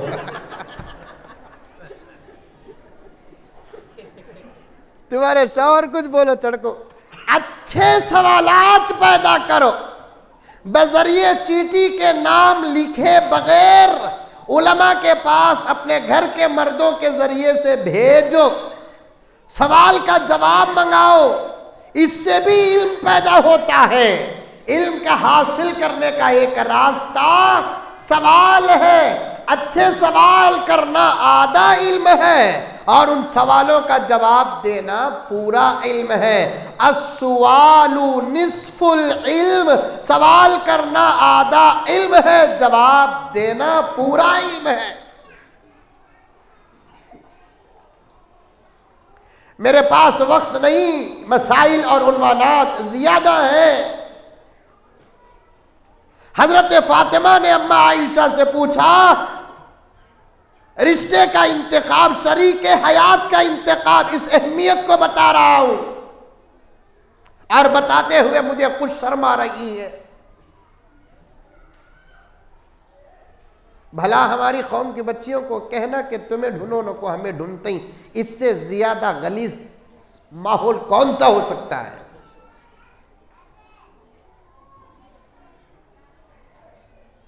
क्या हमारे नाना अपनी बेटियों की शादियां पूछ कर की? क्या हमारे दादा अपनी बेटियों, अरे बेटियां तो बेटियां, पर्दे में बैठी हुई, कॉलेज पढ़ने वाली, स्कूल पढ़ने वाली, मोबाइल की दिलदादा, फेसबुक की आशिका, व्हाट्सएप की आशिका, मेरी कौम की बच्चियां कान खोल कर सुनो, अपनी बच्चियों को पूछकर हमारे नाना और दादा शादियां करना तो दूर की बात के लड़कों को भी नहीं पूछते थे। लड़कों को भी नहीं पूछते थे।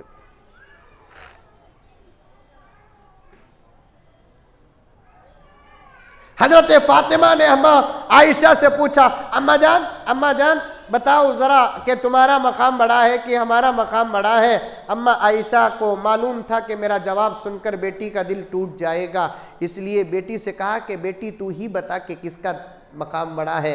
हजरत फातिमा बड़ी मासूमियत और मोहब्बत और अदब के साथ जवाब देती है, क्योंकि माँ है ना, माँ है ना, माँ के सामने अदब अल्लाह रसूल के बाद का अदब है, बाप के सामने अदब अल्लाह रसूल के बाद का अदब है। अजीब माहौल है हजरत, अजीब माहौल है, अजीब माहौल है। अल्लाह की पनाह, अल्लाह की पनाह। मेरी बच्चियों, तुम्हें कॉलेज में पड़ोच नको,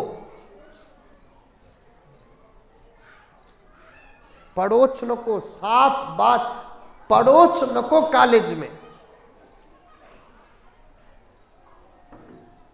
किसी अल्लाह वाले ने कहा, इल्म हासिल करके बेतरबियत होने से बेहतर है कि इल्म हासिल करे बगैर जाहिल रहना। जिस इल्म को हासिल करके हमारी नस्लें आउट ऑफ कंट्रोल और आजाद होती है, ऐसे इल्म से हमारी नस्लें जाहिल रहना बेहतर।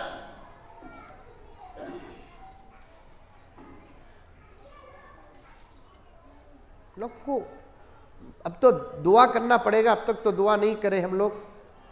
इंशाअल्लाह सुम्मा इंशाअल्लाह जिस दिन उलमा औलिया अल्लाह के नेक बंदे दुआ करेंगे, उस दिन के बाद वाले दिन इन कॉलेजों को ताले पड़ने में देर नहीं लगेगी। आज भी ऐसे औलिया हैं, वो सिर्फ हालात को सामने रखकर इंतज़ार कर रहे हैं, लेकिन जब वो हाथ उठाएंगे अल्लाह तबारक व तआला फैसले बदल देंगे।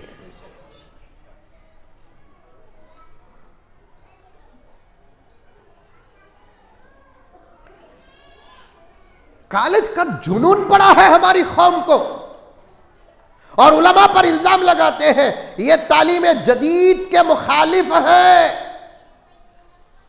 कुछ उलमा पॉलिसी से जवाब देंगे, मैं पॉलिसी से जवाब नहीं देता, मैं तालीम जदीद का मुखालिफ हूं, क्योंकि तुम्हारी तालीम जदीद से हमारी इज्जत को खतरा है।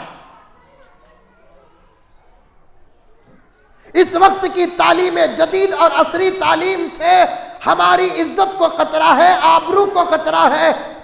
मैं साफ तौर पर कहता हूं मौलाना, तवज्जो के साथ सुने मेरी माएँ और बहनें, अगर किसी को कोई एतराज हो तो फिर जिम्मेदारों से आप राब्ता कर सकते हैं। उनकी तरफ से सवाल आएगा तो यादिस जवाब देगा कि जिस घर की बच्ची कॉलेज को जाती है और जिस घर की बच्ची के हाथ में मोबाइल है, उस घर का बाप सुकून से सोता है, तो मुझे उसके सोने पर ताज्जुब है। बात सही है नहीं है? जिस घर की बच्ची कॉलेज को जाती है और जिस घर की बच्ची के हाथ में मोबाइल है, उस घर की बच्ची के माँ बाप सुकून से दिन में रहते हैं और सुकून से रात में सोते हैं, तो मुझे उनके सोने पर ताज्जुब है। वो सोते नहीं, नशा लेकर सोते हैं। दीवार की बिल्ली एक मिसाल गुजरी है, किताबों में मौजूद है। दीवार की बिल्ली किस तरफ जाएगी पता नहीं। ऐसा हाल होता है उन बच्चियों के माँ बाप का जिनकी बच्चियां कॉलेज में पढ़ती हैं और हाथ में मोबाइल है।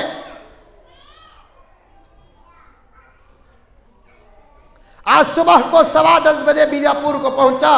शहर बड़ा है, बस शहर में दाखिल होकर बस स्टैंड को आते हुए मैं बस के दरीचे से देख रहा था, ये तो अल्हम्दुलिल्लाह कसीर तादाद में मुसलमानों का शहर है। मैं इस शहर में दाखिल होकर भी कसम खाकर बावजू बैठा हूँ, अल्लाह की कसम खाकर कहता हूँ, शहर में बस दाखिल होकर बस स्टैंड को पहुँचने तक तकरीबन 10-12 बच्चियों को इस हालत में देखा कि उनके हाथ में मोबाइल था।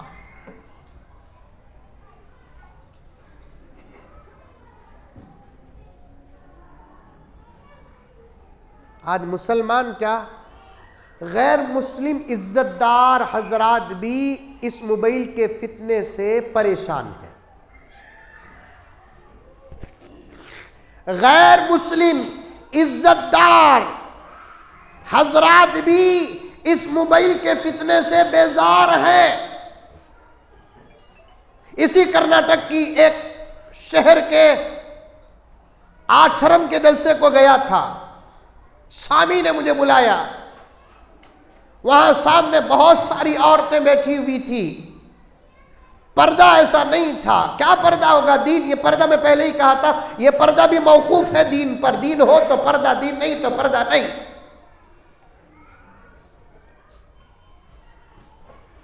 अब मुझे वहां क्या बात करना है, एक जहती बात करना, मोहब्बत की बात करना। और मैंने दीन को ऐसे अंदाज से पेश किया कि अल्लाह का बहुत बड़ा करम था। उसमें मैं ज्यादातर मोबाइल पर बात किया। तकरीर से फारिग होकर, जलसे से जब फारिग हुआ तो कसीर तादाद में औरतें आई पैरों को बोसा देने लगी। मैंने कहा कि नहीं, ऐसा नहीं, बस आप हाथ उठा दे, यही आपकी तरफ से अकीदत का पैगाम है, मोहब्बत का नहीं, अकीदत का पैगाम है। थानवी फरमाते हैं बड़े लोगों से अगर औरतें अपनी मोहब्बत का इजहार करना है तो लफ्ज़ अकीदत इस्तेमाल करें। थानवी की एक मुरीद, अशरफ अली थानवी की एक मुरीदा हजरत के हाथ में बैत करती है, पर्दे में, रिमाल में। उसके बाद एक 6 महीने के बाद वज़ाइफ पर अमल करने के, उसके बाद ख़त लिखती है कि हजरत आपके बताए हुए वजीफों पर अमल करते हुए आमाल में मजबूती, इस्तिकामत और इस्बात हासिल हो गया और आपसे मोहब्बत हो गई। हजरत थानवी का तकवा देखो, हजरत थानवी ने उसी लेटर के पीछे लिखा, अल्लाह तुमको और तरक्की और बरकतें अता फरमाए। गुजारिश है कि आइंदा मोहब्बत का इजहार न करना, ये न कहना कि आपसे मोहब्बत हो गई, बल्कि ये कहना कि आपसे अकीदत हो गई। ये ना कहना कि आपसे मोहब्बत हो गई, बल्कि ये कहना कि आपसे अकीदत हो गई। अकीदत करना जायज़ है, अकीदत में ख़तरा नहीं है। मोहब्बत करना नाजायज़ है, मोहब्बत में ख़तरा है, मोहब्बत के दर्जात हैं। आज तो मोहब्बत का एक जुनून पड़ा हुआ है, अफेयर भी कहते हैं इसे, मोहब्बत भी कहते हैं। हमारे कौम के लड़के भी मुब्तला है, हमारी कौम की लड़कियां भी मुब्तला है। इस मोहब्बत को अल्लाह की नेमत समझो, शादी से पहले बचा कर रखो। जो शादी से पहले खर्च करता है शादी के बाद मोहब्बत का भिखारी बन जाता है। जो शादी से पहले खर्च करती है शादी के बाद मोहब्बत की भिखारन बन जाती है। इसका आगाज, इसकी ओपनिंग, इसकी सरमनिंग, इसका इफ्तिताह उस वक्त से करना जब दिन तुम्हारा निकाह का होता है। अल्लाह मोहब्बत को खत्म नहीं, इजाफा फरमाती। इश्क भी अल्लाह की नेमतों में से एक नेमत, मोहब्बत भी अल्लाह की नेमतों में से एक नेमत। अल्लाह अकबर कबीरा। कौम की बच्चियां, तुमको बहुत संभलना पड़ेगा। तुम्हें नहीं मालूम कि दुश्मन की साजिशें क्या है। आज वो फैसले कर चुके हैं, इनामात का ऐलान कर चुके हैं, वो बिल्कुल तैयार हैं और अपने कौम के लड़कों को ऑफर दे रहे हैं। किसी मोहम्मद की उम्मत की बच्ची को तुम मोहब्बत के जाल में फंसाओगे, तुमको 2 लाख रुपए दिया जाएगा, 5 लाख रुपए दिया जाएगा, तुम्हें नौकरी दी जाएगी। फिर क्या होगा? उनको मोहब्बत के जाल में फंसाकर लेकर आओ, उनके साथ 1 साल 1.5 साल जिंदगी करो। मर्दों की मजलिस होती तो अल्फाज कुछ और होते। तुम मेरी माँ हो, तुम मेरी बहन हो, तुम मेरे पेट की बच्चियां हो, तुम्हारे सामने मैं दुश्मनों के वो गलत अल्फाज, बेहिजाब और बेशरम और बेहया अल्फाज इस्तेमाल नहीं करता, बल्कि सजा कर पेश कर रहा हूं। गैर मुस्लिम और कुछ तंजीमें, कुछ तहरीकें ये फैसले कर चुके हैं, उनकी तकरीरें तुम्हारे व्हाट्सएप में आ चुकी है। वो साफ कह रहे हैं हमारे अपने बच्चों को मुसलमानों के घरों में पैदा करो। क्या तुम इस्लाम का साथ नहीं दोगी? क्या तुम कुरान का साथ नहीं दोगी? क्या तुम इज्जत का साथ नहीं दोगी? क्या तुम हया का साथ नहीं दोगी? अरे तुम किसका इंतखाब करती हो? जो खुदा का दुश्मन है। तुम किसका इंतखाब करती हो? जो रसूल का दुश्मन है। तुम किसका इंतखाब करती हो? जो अपने हमारे कुरान की पामाली करता है, हमारे कुरान को जलाता है, हमारे कुरान पे अल-इयाज़ बिल्लाह व नऊज़ बिल्लाह नकले कुफ्र नबाशत कुरान पर पेशाब करता है, कुरान को फाड़ता है, अपनी शर्मगाहों में रखता है, नबी की शान में गुस्ताखी करता है। ऐसे लोगों का इंतखाब हमारी कौम की आज की कॉलेज में पढ़ने वाली बच्चियां इंतखाब करती है। ऐसा इंतखाब करने से बेहतर है कि एक 10 रुपए का जहर खा के मर जाना।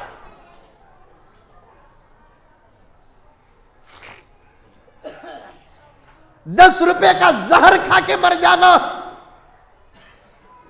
इस्लाम तुमको गैर लड़कों का इंतखाब करना तो दूर की बात के खुद मुसलमान लड़कों का इंतखाब करने की भी इजाज़त नहीं देती। जो अभी मैंने कहा था कि अभी तुम इतनी कामिल नहीं हुई कि तुम अच्छे कपड़े का इंतखाब नहीं कर सकती, अच्छे जूते चप्पल का इंतखाब नहीं कर सकती।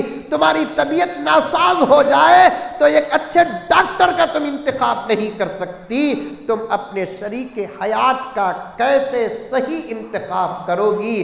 तुम्हारे लिए अल्लाह रसूल के बाद तुम्हारे हक में बेहतर सोचने वाले तुम्हारे माँ बाप हैं। तुम्हारे माँ बाप के फैसलों के साथ डायरेक्ट अल्लाह की मदद शामिल हाल होती है। यहां तक लिखा है किताबों में, औलाद के हक में माँ बाप जब दुआ करते हैं, उन माँ बाप की दुआ को कभी खुदा रद्द नहीं करते। इमाम अबू यूसुफ से किसी ने पूछा, गौर से सुनना, मैं कोई बात पढ़े बगैर अपनी अकल से कहता नहीं, औलाद के हक में जब माँ बाप दुआ करते हैं, वो दुआ कभी अल्लाह रद्द नहीं करते। लिखे हदीस, मुख्तलिफ हदीसों का मैं जमा पेश कर रहा हूँ। नबी जब उम्मत के हक में दुआ करता है, उस नबी की दुआ रद्द नहीं होती। एक आदिल हाकिम बादशाह जब अपने मुल्क और रियाया के हक में दुआ करता है, उस हाकिम आदिल बादशाह की दुआ को रियाया और मुल्क के हक में अल्लाह रद्द नहीं करते। माँ बाप जब दुआ करते हैं रद्द नहीं करते, शेख जब दुआ करते हैं रद्द नहीं करते, उस्ताद मोहतरम जब दुआ करते हैं कभी रद्द नहीं करते, मजलूम जब दुआ करता है कभी रद्द नहीं करते। हजरत इमाम अबू यूसुफ ने इस रिवायत को नकल करते हैं कि जब माँ बाप अपने बच्चों के हक में दुआ करते हैं, अल्लाह उस दुआ को रद्द नहीं करते। इमाम अबू यूसुफ रहमतुल्लाहि अलैह से किसी ने पूछा, अगर माँ बाप गुनहगार हो, तो हजरत इमाम अबू यूसुफ ने फरमाया, माँ बाप गुनहगार भी हो तब भी बच्चों के हक में माँ बाप की दुआ को अल्लाह कभी रद्द नहीं करते। माँ बाप का दिल ना दुखाओ, तुम्हारे खानदान का दिल ना दुखाओ, मोहल्ले का दिल ना दुखाओ, शहर का दिल ना दुखाओ। इस्लाम और मुसलमानों की हिफाजत के लिए 24 घंटे को 1 घंटा समझकर मेहनत करने वाले इन गयूर हजराते उलमाए किराम की मेहनतों को जाये न करो। क्या दुनिया में अच्छे लड़के खुदा खत्म कर दिए जो तुम्हें नहीं मिल रहे हैं? ये कैडबरी चॉकलेट के बदले इतनी बड़ी इज्जत का सौदा, एक आइसक्रीम के बदले इतना बड़ा सौदा, 4 किलोमीटर 2 व्हीलर की राउंडिंग के बदले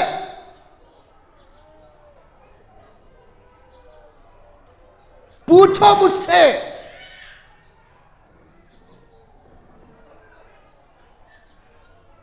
एक घर का किस्सा मेरे पास आया। एक बच्ची इसी तरीके से फरार हुई और इस वक्त वो कलकत्ता के अड्डे में गिरफ्तार है। मैं मौलाना मुफ्ती शकील साहब को पूरा रेफरेंस दूंगा।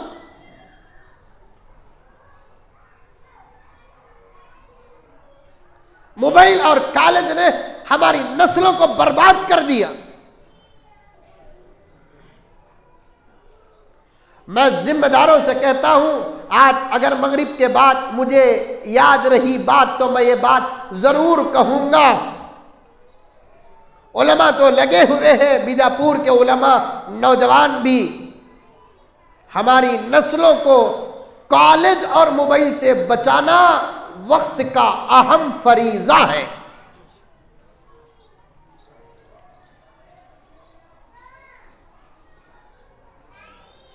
पूरा बीजापुर मिलकर दारुल उलूम देवबंद के नहज में उसूल हस्तगाना को सामने रखकर एक एक पैसा डालकर एक बाशरम कॉलेज बनाकर पढ़ाओ बच्चों को।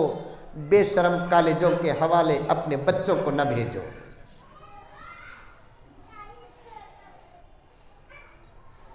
क्यों हमारी कौम कॉलेजेस नहीं बनाती?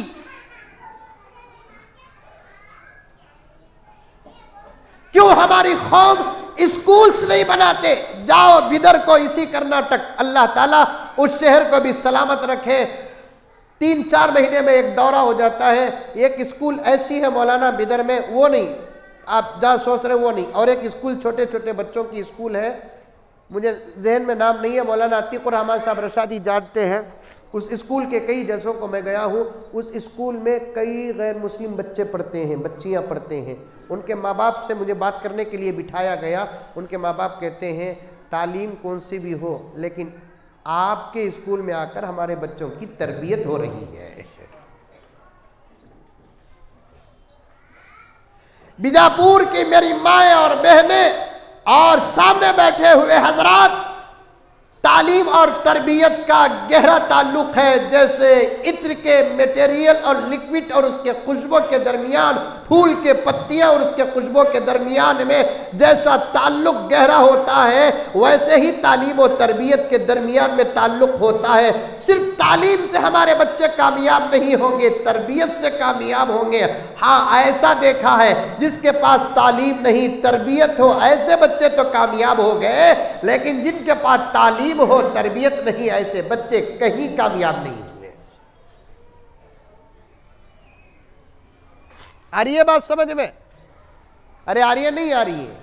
जिनके पास तालीम नहीं तरबियत हो, ऐसे बच्चे तो कामयाब हो गए, लेकिन जिनके पास तरबियत नहीं तालीम है, ऐसे बच्चे कभी कामयाब नहीं हुए। मेरी माएँ और बहनें, बात लंबी होती जा रही है, असर की नमाज भी पढ़ना है, आप लोगों को घरों तक जाना है। मैं शर्मिंदा हूँ, मैं अपने हक को अदा न कर सका, क्योंकि हालात ऐसे हैं, मर्ज इतना गहरा है, सर्जरी से काम नहीं होगा, एक जबरदस्त ऑपरेशन की सख्त जरूरत है। इंशाअल्लाह सुम्मा इंशाअल्लाह वक्तन फवक्तन उम्मत के उलमा तुम्हारे पीछे हैं, तुम उनका साथ दो।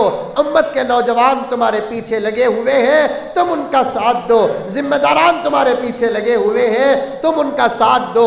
एक आज की मजलिस में एक और एक पैगाम देना चाहता हूं। मैं ये नहीं कहता कि कॉलेज में न पढ़ाओ, पढ़ाओ अगर कॉलेज सही हो, वरना बच्चियों को घर के अंदर आगे वाली जिंदगी की तरबियत करना ही सबसे बड़ी डिग्री है। क्या फायदा इंजीनियर बनाए, शौहर के साथ रहने की तरबियत ना हो, डॉक्टर बनाए, सास को मां समझने की मेंटालिटी ना हो, ऐसी डिग्रियों को चूल्हे में जलाने के लायक तो हो सकते हैं, फायदा हासिल करने के लायक नहीं। डबल ग्रेजुएट कहते, सास चा बना को दे रही है।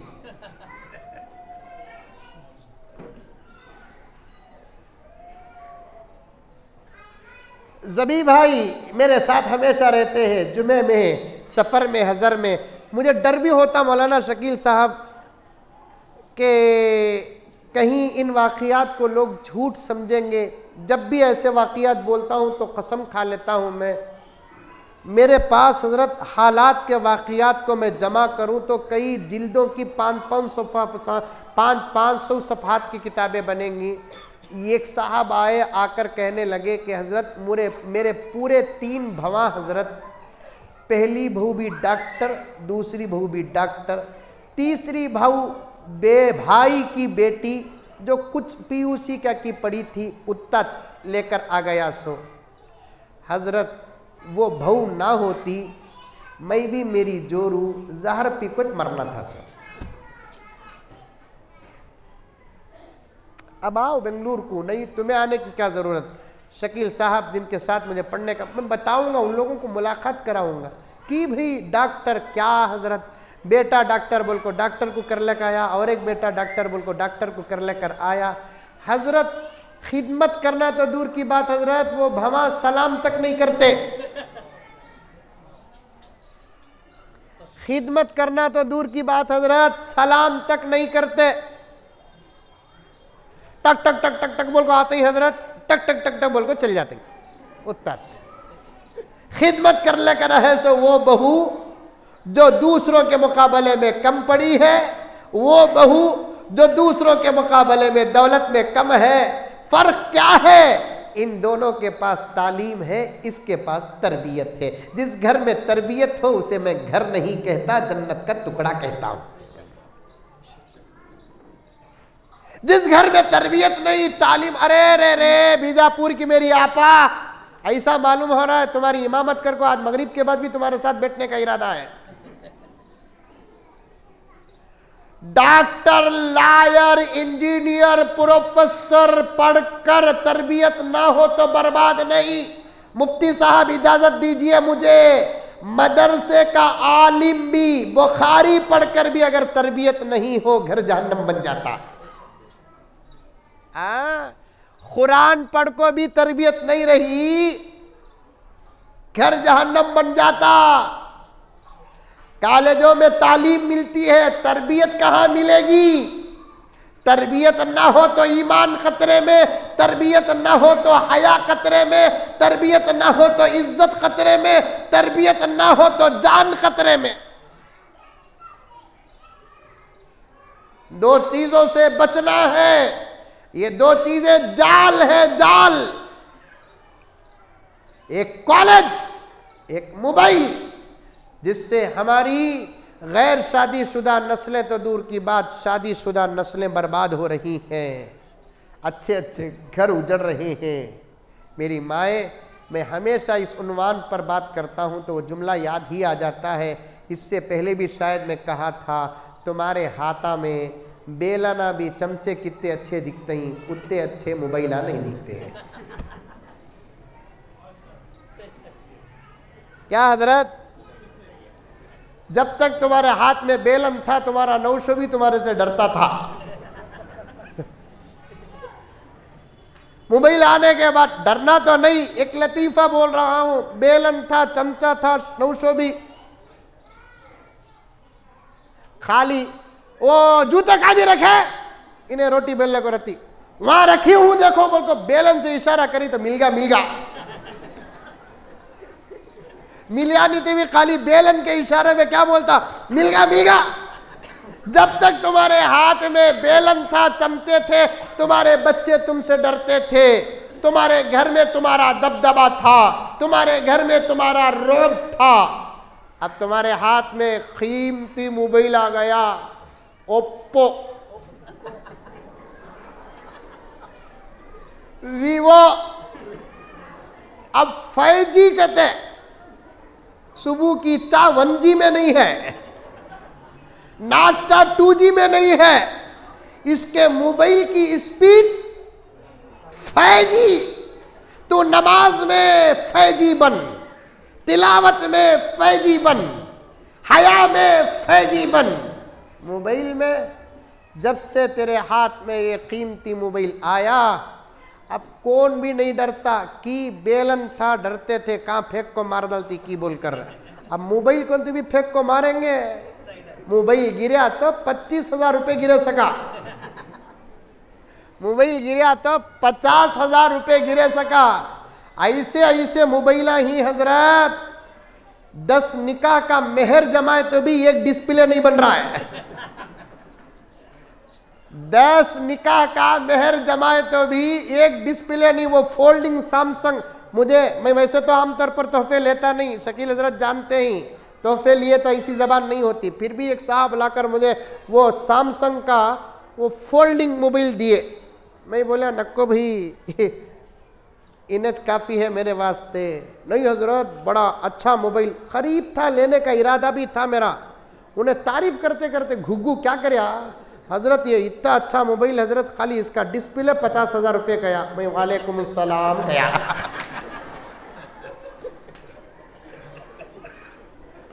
इसका डिस्प्ले कितना गया उन्हें? 50,000 गया। मैं वालेकुम सलाम गया। नको रे वाह, वो 50,000 रुपये कमाने के वास्ते हमें 5 महीने गुजरना। तेरा मोबाइल लेकर मैं झुकिया, नमाज में झुकिया, क्या की कर गिर गिर के। आपा मोबाइल से बचो।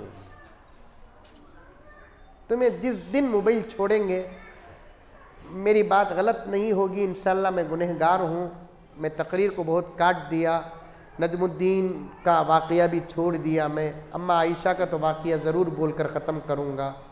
जिस दिन अपने और अपने नस्लों के तहफ़्फ़ुज़ के लिए उलमा की बात सुनकर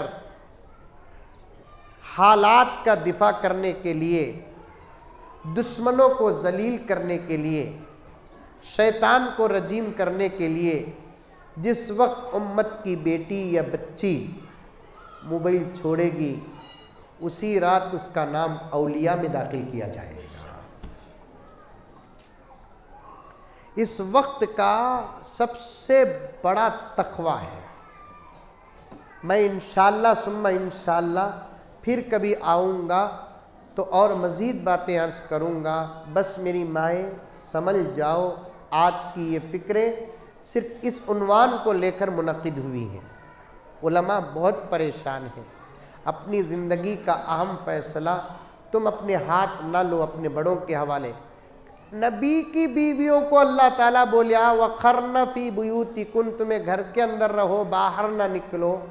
आयशा को हुक्म है कि बाहर ना निकलो, ज़ैनब को हुक्म है कि बाहर ना निकलो, फातिमा को हुक्म है कि बाहर ना निकलो, रुक़िया को हुक्म है कि बाहर ना निकलो। हुजूर की बीवियाँ, हुजूर की बेटियों को कुरान बोल रहा है वक़र्न फ़ी बुयूतिकुन, तुम्हें घर के अंदर ही रहो, बाहर निकलो नको।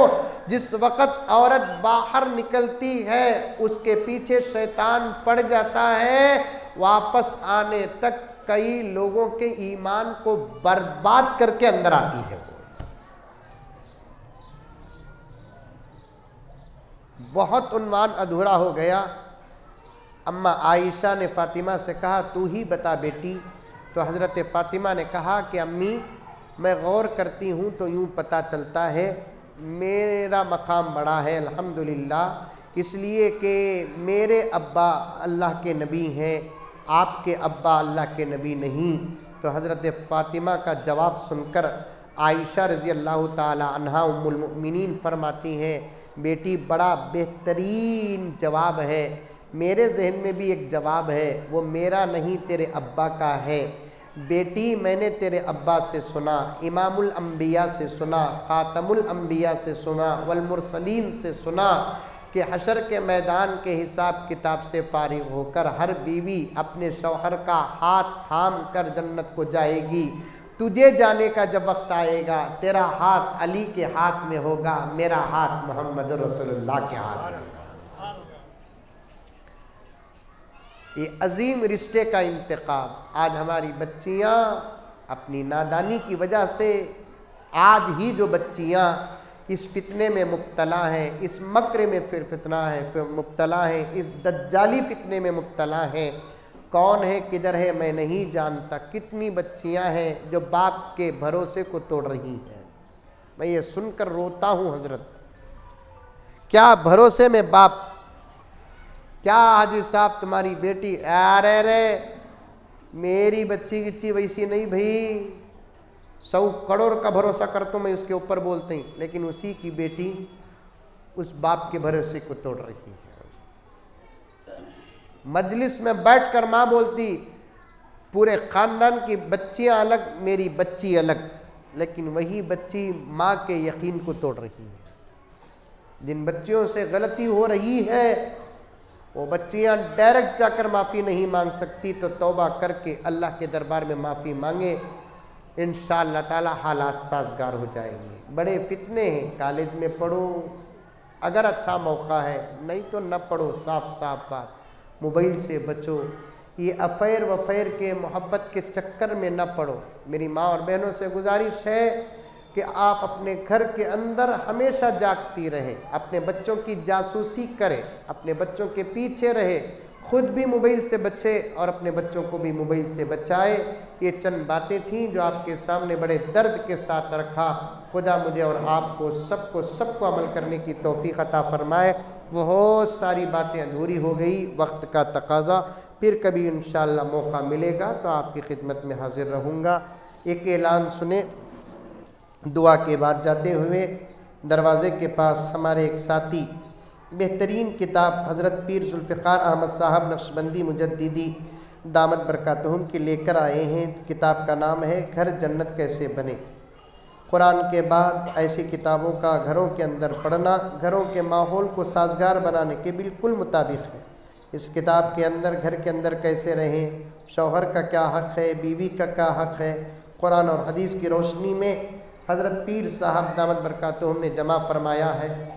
आप तमामी माँ और बहनों से गुजारिश है कि कीमत बहुत कम है, आप में से जो ख़रीदना चाहती हैं शौक़ से ख़रीदते हुए जाए। अल्लाह हम तमाम को अमल की तौफ़ीक़ अता फरमाए।